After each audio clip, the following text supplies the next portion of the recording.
Bonjour et bienvenue à votre bulletin de nouvelles de la Haute-Gaspésie, une présentation de Télévision Haute-Gaspésie et du journal L'Avantage Gaspésien. Mon nom est Dominique Fortier et à ma gauche, M. Frédéric Deroy. Bonjour Frédéric. Bonjour Dominique. Alors Fred, une grosse semaine dans l'actualité, mais quelque chose a spécialement retenu notre attention, c'était le dépôt du fameux plan d'action du ministère Forêt, Faune et Parcs concernant le rétablissement du caribou.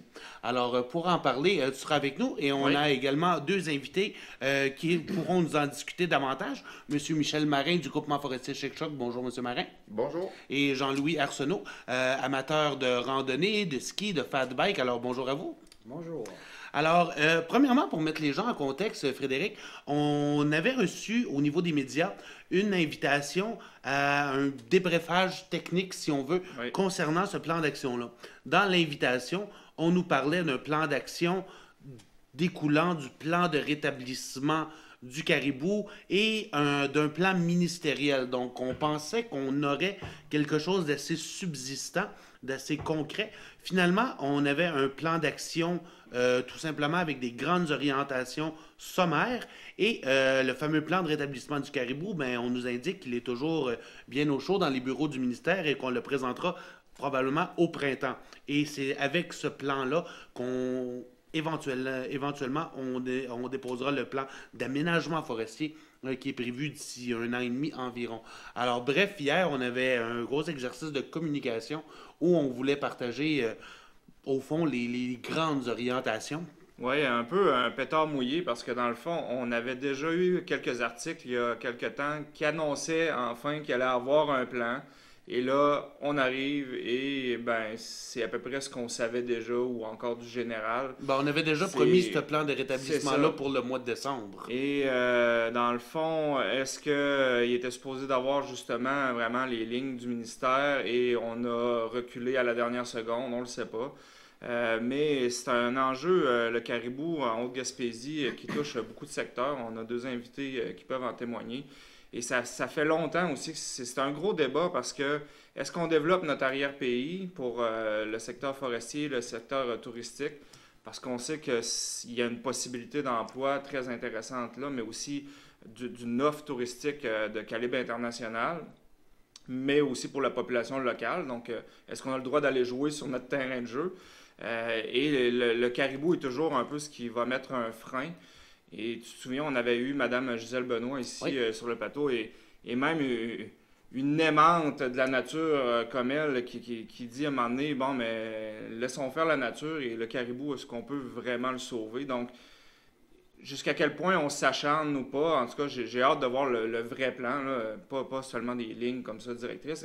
Et je pense que les intervenants aussi ont hâte de savoir à quoi s'attendre aussi à un moment donné pour se revirer de bord et s'adapter. Là. Donc, encore plein de questions. Effectivement, Fred, et justement, avant de se tourner vers nos deux invités, j'inviterais justement les gens à écouter M. Paul Saint-Laurent, qui est directeur régional au ministère Forêt, Faune et Parcs, Gaspésie, Bas-Saint-Laurent, nous expliquer un peu la mécanique derrière ce plan d'action-là et ce qui en découlera.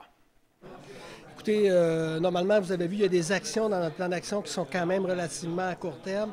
Là, actuellement, le plan de rétablissement, il fait l'objet d'analyses supplémentaires au niveau de l'aspect socio-économique, parce qu'il faut comprendre que le plan de rétablissement, il est fait par une équipe indépendante qui dépose des recommandations au ministère. Puis dans le développement durable, dans le fond, il y a trois pattes au développement durable, en l'environnement, la biodiversité, le social et l'économique. Mais l'équipe de rétablissement, elle traite du côté environnemental et biodiversité. Alors, tandis que le ministre, il a la responsabilité de trouver la meilleure voie de passage dans l'application du plan de rétablissement. Alors, puis il y a des contraintes qui peuvent être de nature économique, de nature sociale puis il y a des gestes à poser aussi avec nos partenaires. Il faut consulter, il faut les rencontrer. Il y en a qui ont des inquiétudes, on le sait, quand on regarde ce genre de documents-là, puis on parle de caribou. Mais c'est sûr que l'industrie forestière, ils ont des appréhensions. On a mis des mesures d'intérimaire de protection. Ils ont des appréhensions par rapport à ça. Il y a des gens qui font de la villégiature, il y a le ski, etc.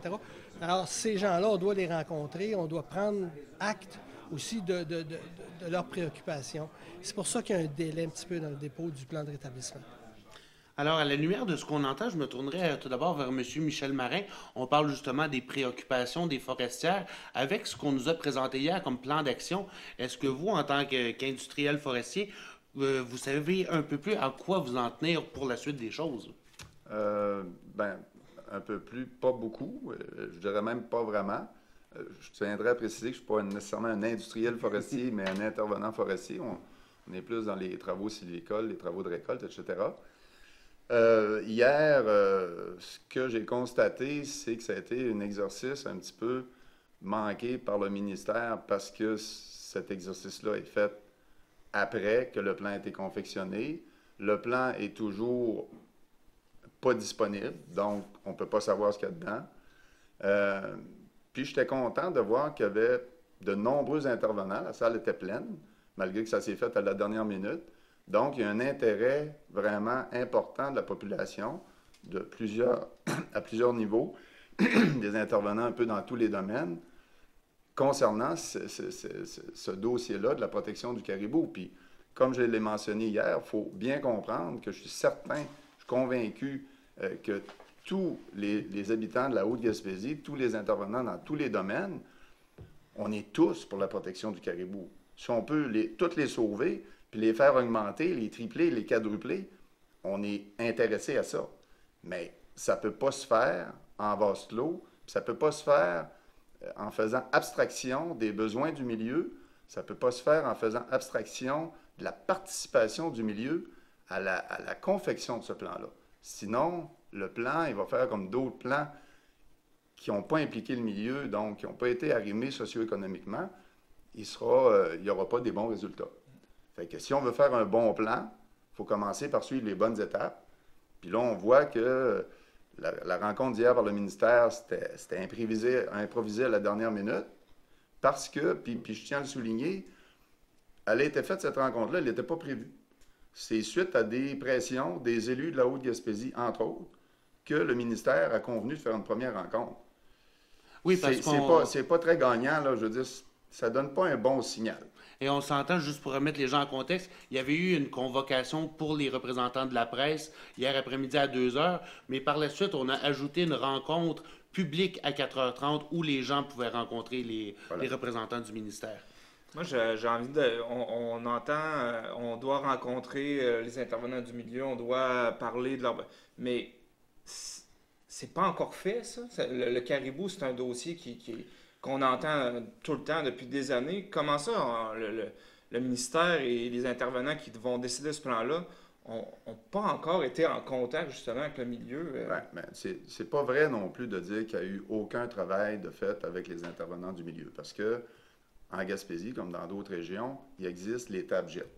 Tables GIRT qui sont les tables de gestion intégrée des ressources, qui sont sous la juridiction du ministère des Forêts-Faunes et à lesquelles participent à peu près tous les intervenants du milieu, que ce soit de la chasse, de la pêche, du tourisme, la CEPAC, les travaux sylvicoles, les industriels forestiers, le ministère bien entendu.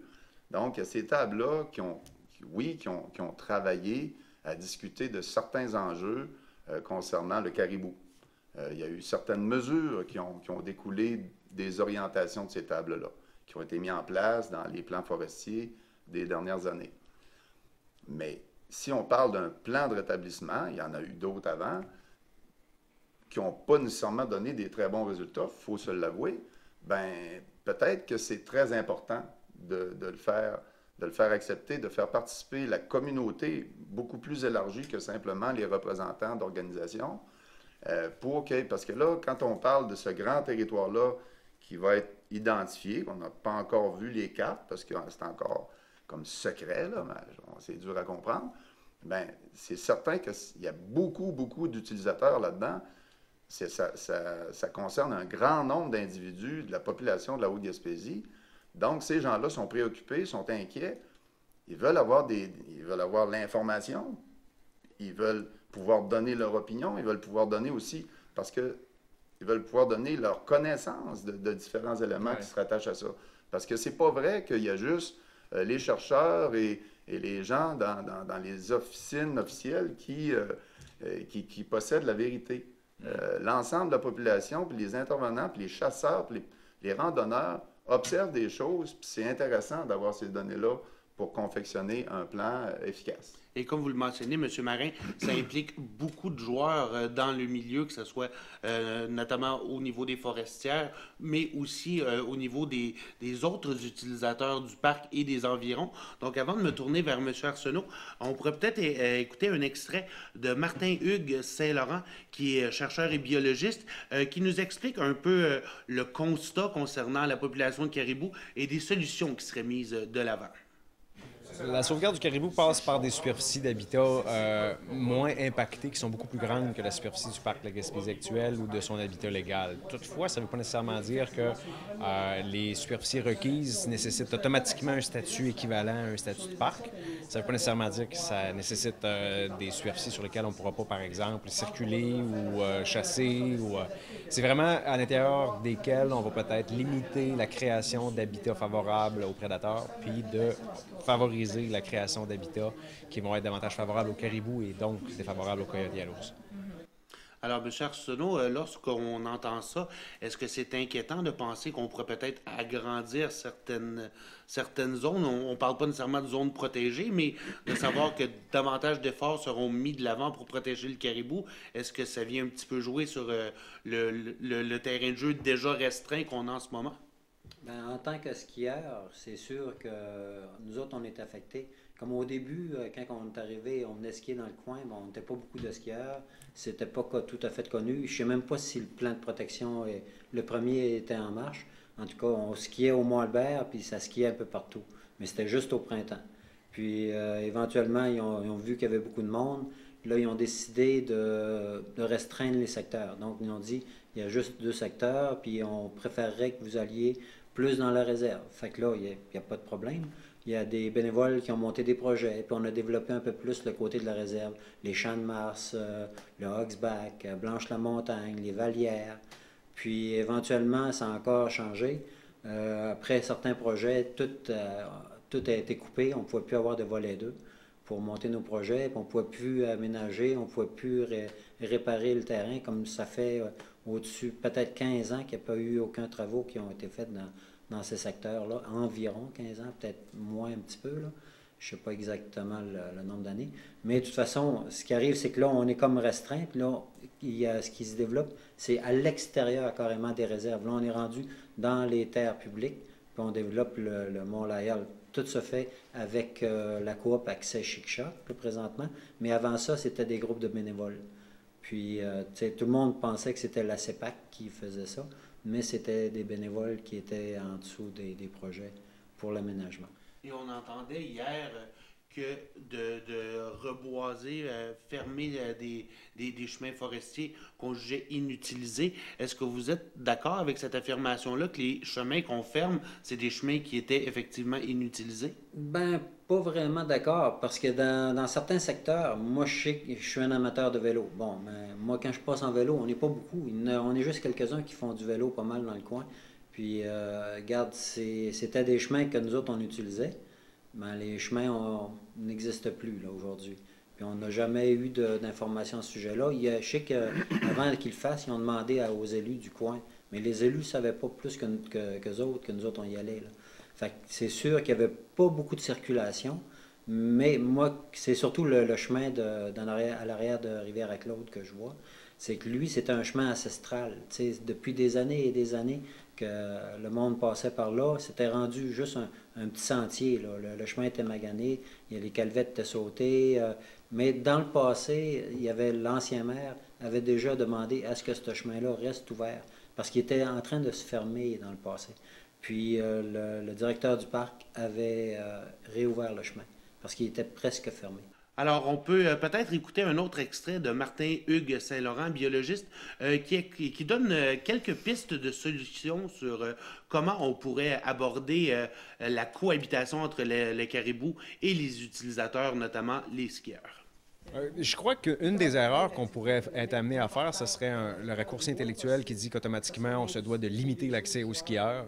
Moi, j'abonde un petit peu plus dans le sens des mesures nuancées, comme on voit par exemple dans certains parcs nationaux de l'Ouest canadien ou de l'Ouest américain, où est-ce que des secteurs sont ouverts pendant certaines périodes, fermés pendant certaines périodes, non pas juste en fonction de la date au calendrier, mais en fonction de l'utilisation qui est faite par certaines espèces menacées.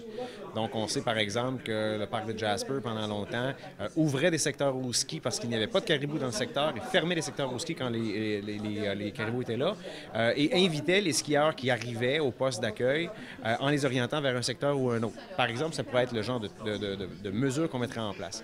Donc, je ne suis pas vraiment un tenant des mesures blanc ou noir, là, plus jamais de ski ou free for all pour le ski ou la motoneige. Je pense qu'il faut réussir à cohabiter à l'intérieur du territoire. Toutefois... Alors, lorsqu'on parle de cohabiter à l'intérieur du territoire, est-ce que c'est quelque chose que c'est possible de mettre en place, les mesures qui sont suggérées par M. Saint-Laurent, d'avoir certaines périodes réservées? Est-ce que c'est déjà quelque chose qui se fait? Est-ce que... Oui, d'un certain côté, ça se fait déjà, là, parce qu'ils ferment la montagne à un certain temps de l'année pour la mise bas du caribou. Fait que c'est toutes des avenues qui sont quand même regardables et qui sont très bien. Mais moi, ce que je vois présentement en tant que skieur, utilisateur, c'est que tout ce qu'on entend parler, c'est fermeture, interdiction, pas le droit, puis il n'y a plus aucune amélioration qui se fait de notre côté. Fait que pourquoi qu'on ne ferait pas tout simplement un peu d'investissement dans choisir un secteur, puis OK, lui, on le développe. Là, comme présentement, ils ont commencé ça a développé le secteur du Mont-Laurier. C'est beau, mais c'est donné par des petites affaires de rien. Les gars qui travaillent là, ils travaillent c'est un travail énorme qu'ils font. Puis ils n'ont quasiment pas de sous pour pouvoir développer. Puis tu regardes, va dans la région de Montréal, ils ont des milliards pour développer. Ici, on n'a rien. On va avoir 10 000 $. Qu'est-ce que tu veux faire avec ça? Puis les gars, ils travaillent fort, là. C'est quelque chose. Fait que là, moi, ce que je dirais, c'est qu'il faut peut-être regarder pour développer certains secteurs, pour pouvoir soulager d'autres secteurs qui sont plus problématiques. Puis disons que là, présentement, ce qu'on voit, ils ne veulent plus qu'on travaille le secteur du Blanche-la-Montagne parce qu'il y a des caribous. Aucun problème. On n'a rien qu'à arrêter ça. Mais qu'est-ce qu'ils ont fait? Faut offrir une alternative. C'est qu'ils nous ont envoyé un mauvais message. C'est que juste avant de nous fermer le territoire, ben, ça a été bûché. Puis moi, le bûcher, regarde, c'est normal qu'il y ait des bûchers. Mais sauf qu'à un moment donné, il y a eu un beau chemin qui aurait pu être utilisé pour le développement récréo-touristique dans le bûcher. Puis ce chemin-là, ils ont dit, bon, OK, vous allez couper le bois, mais vous allez détruire le chemin d'accès après. Puis pourtant, moi, j'ai été le marcher, le chemin. Puis ce chemin-là a été idéal pour faire du ski de fond et du vélo. Parce que le chemin existant présentement, le problème, c'est qu'il est trop abrupt. En ski de fond, c'est pas bon. Et en vélo, c'est pas bon non plus. Fait que ça aurait été quelque chose qui aurait pu se discuter avec les gens du milieu, avec le monde qui connaissent ça, pas avec du monde qui en font pas. Ça marche pas. Ouais. Ben, qui rencontre du monde qui connaissent ça, qu'on se parle, puis on va être capable de développer quelque chose, puis on va être capable de tout travailler ensemble. Puis là, c'est ce qui manque présentement, c'est la communication. Il n'y en a pas. Alors, messieurs, je vous demanderai de retenir vos paroles, puisqu'on va prendre une courte pause pour vous revenir avec la suite de la discussion sur notre bulletin de nouvelles de la Haute-Gaspésie. Alexis, c'est un petit gars très actif, toujours souriant. C'est un petit garçon qui a beaucoup d'énergie, donc des jeux pour lui, c'est important pour dépenser de l'énergie. Il aime beaucoup, il y a les jeux d'eau qu'il aime, aller jouer au hockey-ball, aller faire du vélo avec les amis. Il y a le soccer aussi qu'il aime beaucoup. Alexis, c'est un garçon très enjoué, fonceur, très ordonné. Ces petites autos, il sait tout ce qu'ils sont. Tu vas lui demander telle petite auto ce qu'elle est, puis il va te le dire tout de suite. C'est vraiment remarquable, même. C'est un petit garçon qui ne veut jamais déplaire. Un jour, je voulais monter sur le tracteur à gazon. Le chauffeur m'a pas vu et les lames ont coupé ma jambe. On a appelé l'ambulance, puis on a monté, nous autres, à un hôpital la plus proche pour les soins d'Alexis, là. Tu sais, j'ai toujours essayé, là, ma devise a tout le temps été « la vie doit rester le plus normal possible ». Alexis a toujours continué ses activités. Des fois, il faut adapter, mais tout peut se faire quand même.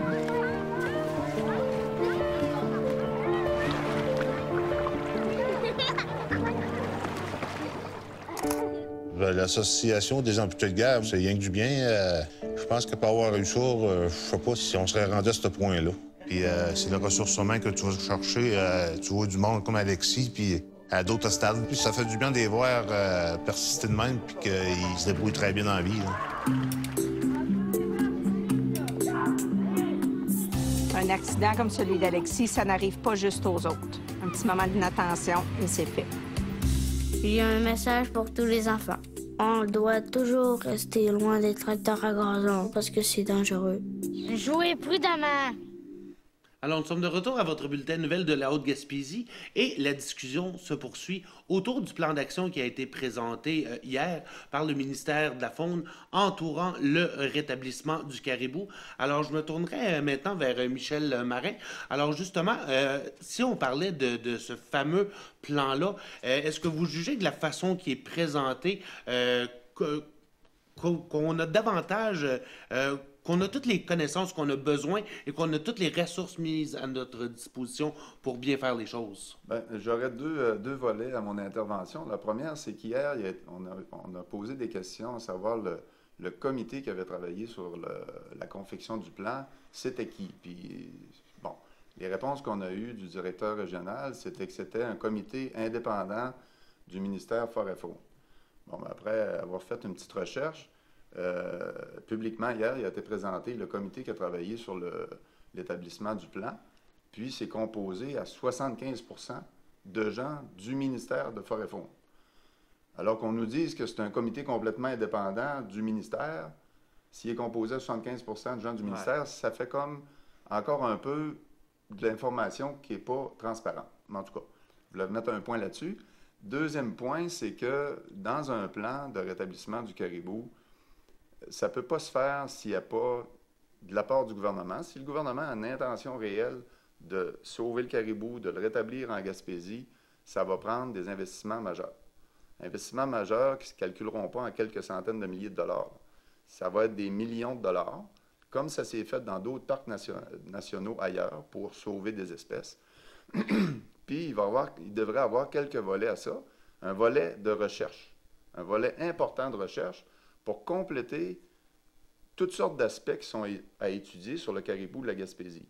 Parce que présentement, il y a eu quelques plans et quelques mesures qui ont été faites pour essayer de le rétablir, puis c'est loin d'avoir donné les résultats escomptés.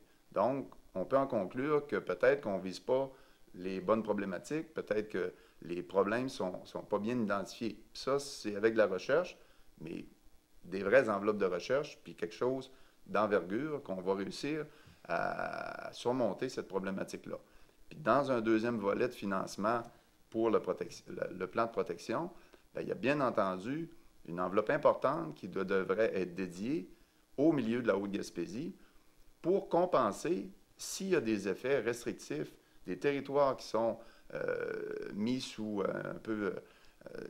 certaines exploitations sont restreintes ou pas permises, bien, que le milieu puisse avoir des fonds pour développer d'autres activités économiques pour compenser tout ça. Ouais. Ça, c'est très important.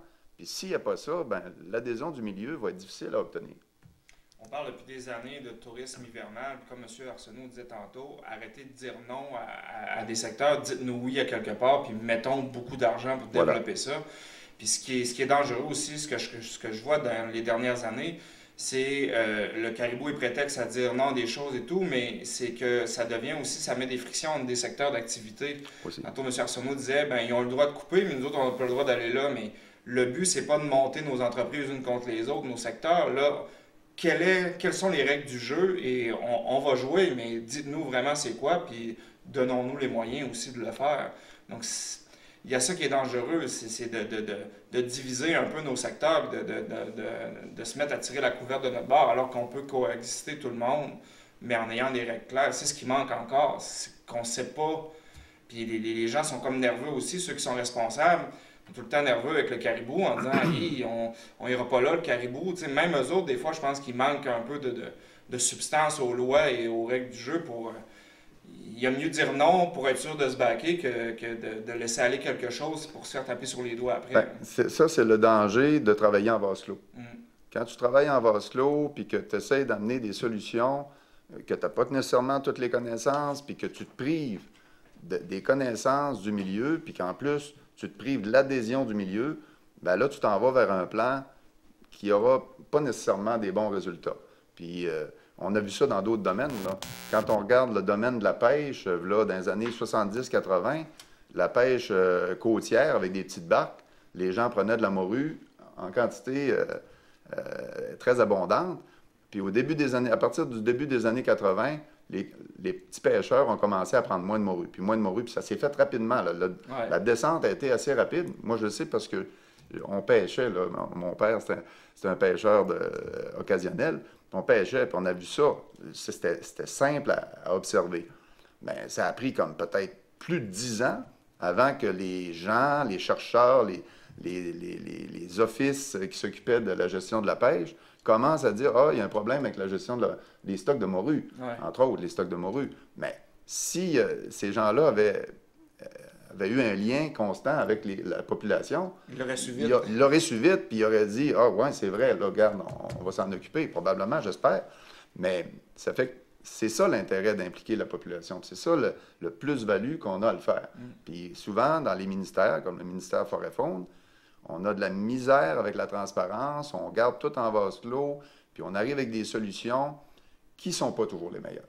Et messieurs, le temps file en si bonne compagnie sur un sujet aussi vaste. C'est facile de ne pas voir le temps passer. Mais j'aimerais, avant qu'on termine, écouter un dernier extrait de M. Saint-Laurent qui nous parle des portions de territoire, justement, et peut-être une dernière intervention de M. Arsenault et M. Marin pour clore cette émission. Alors, on peut passer l'extrait, Roger. Donc, pour l'instant, de travailler tout le monde ensemble à être partie prenante de la solution, c'est certainement la meilleure approche. Et on est certainement en mesure d'identifier des portions de territoire qui sont favorables à la conservation du caribou, d'autres pour lesquelles on pourrait avoir une zone de transition où on minimiserait un peu les empreintes humaines, et d'autres où est-ce qu'on intensifierait l'activité économique pour en tirer profit. Je disais, il n'y a pas du caribou dans la totalité de la Gaspésie présentement, puis on n'a pas nécessairement de besoin d'avoir une protection mur à mur de toute la péninsule. Là. Il y a des gens. Alors, M. Marin, peut-être rapidement, en une minute, est-ce que justement, dans le milieu forestier, de voir des zones qui pourraient s'agrandir, est-ce que ça vous inquiète par rapport à l'approvisionnement ou à vos travaux en tant que tel? Bien, c'est sûr que ça nous inquiète. Écoutez, le secteur économique de la foresterie en Haute-Gaspésie, c'est vraiment important. Il y a plusieurs centaines d'emplois de reliés à ça. Ce n'est pas 10-15 emplois. Puis c'est des emplois qui sont là depuis longtemps, puis qui devraient être là pour rester, puis devraient même se multiplier. Si on avait une foresterie plus élaborée, on pourrait développer davantage. Mais moi, je finirais en disant que le secteur forestier, c'est important, le secteur récréo-touristique est important, le secteur faunique est important. En Gaspésie, là, en Haute-Gaspésie particulièrement, on n'a pas le moyen de perdre des activités économiques. On a juste le moyen d'en acquérir, d'améliorer notre situation socio-économique. Dans ce sens-là, moi, je ne suis pas contre puis il ne faut pas que les intervenants commencent à agir comme ça. Il faut que tout le monde travaille pour essayer de développer des solutions communes. Le caribou, on veut le sauver, mais on ne veut pas avoir moins d'activité économique, on veut en avoir plus. Puis c'est faisable. Monsieur Arsenault, peut-être en 45 secondes en conclusion. En conclusion, c'est inscrit carrément dans le plan qu'on a eu hier. C'est que les conditions de succès, ils disent que tout le monde doit être inclus dans la solution. Puis c'est ce qu'on a eu l'impression hier que c'était pas le cas. Fait que ça serait peut-être bon qu'on se rende compte, que tout le monde en parle, les élus, les habitants, que tout le monde puisse dire son mot là-dessus, puis qu'on trouve une façon de faire la communication, justement. Effectivement, pendant l'heure et demie qu'on a eue hier en compagnie des gens du ministère et des gens du public qui d'ailleurs étaient plus nombreux dans la salle que la population de caribou en tant que telle. Alors, mais j'ai pas le copyright sur cette blague-là par contre. Mais oui, effectivement, c'est pas mal le consensus qui en sortait, c'est qu'il y avait un problème de communication et un problème justement au niveau de la consultation. Donc, un message justement peut-être aux gens du ministère. Et sur ce, ben merci à mes invités, Michel Marin, merci. Jean-Louis Arsenault, merci infiniment. Plaisir. Frédéric Deroy, toujours un plaisir. Et partagé. Et on se retrouve la semaine prochaine à la même heure pour une autre émission de Nouvelles Haute-Gaspésie. Merci.